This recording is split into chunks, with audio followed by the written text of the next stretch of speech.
Dying Light the Beast va clairement cartonner. Quand tu vois ce gameplay de 30 minutes, je te le dis, vivement que je puisse le voir. Si tu es passé à côté, on a eu un gameplay de 30 minutes de Dying Light the Beast et franchement, là je retrouve l'ambiance du premier. Une ambiance sombre, une ambiance qui est toujours ultra tendue, le parcours pareil qui est incroyable, chose que pour moi on n'avait absolument pas dans le 2. Dans le 2, je suis désolé, te promener en pleine nuit, on va pas se le dire, on va pas se le cacher, c'était franchement c'était pas flippant.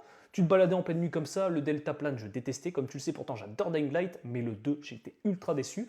Et là, quand tu vois ce gameplay, c'est hallucinant. Déjà, les pouvoirs de Kyle Crane, honnêtement, ça va être incroyable. Je sais que beaucoup sont déçus parce qu'on n'a pas la même VF qu'on avait pour Dying Light le premier avec Kyle Crane. Voilà, c'est tout, c'est comme ça, mais perso, je vais pas boycotter un jeu parce que la VF a changé, clairement. Surtout que là, c'est après avoir subi pendant des années des expériences.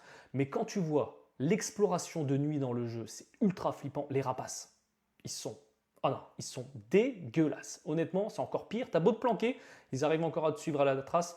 Et j'adorais dans le gameplay. Alors, mis à part, oui, les pouvoirs de Kai Crane, quand il commence à perdre de la vie, etc., et que sa jauge augmente, et que là, il peut se transformer en bête, entre guillemets, c'est dinguissime. Surtout la petite injection qu'on voit, j'ai hâte de voir pourquoi elle s'injecte tout ça.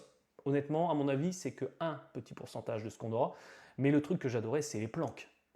Là, si tu veux débloquer une planque, t'as intérêt franchement d'être préparé. Et toute l'exploration, il y a un moment, t'as une scène dans le gameplay où il tombe avec plein d'infectés. Honnêtement, je vais flipper ma race. Déjà le premier, quand tu te baladais la nuit, on le sait tous, avec le casque, c'était flippant. Mais alors là, je pense qu'avec celui-ci, on va prendre une grosse claque. Mets-moi dans les commentaires si tu es pressé de jouer à Dying Light the Beast, mais pour moi, ça va être un gros banger de l'été.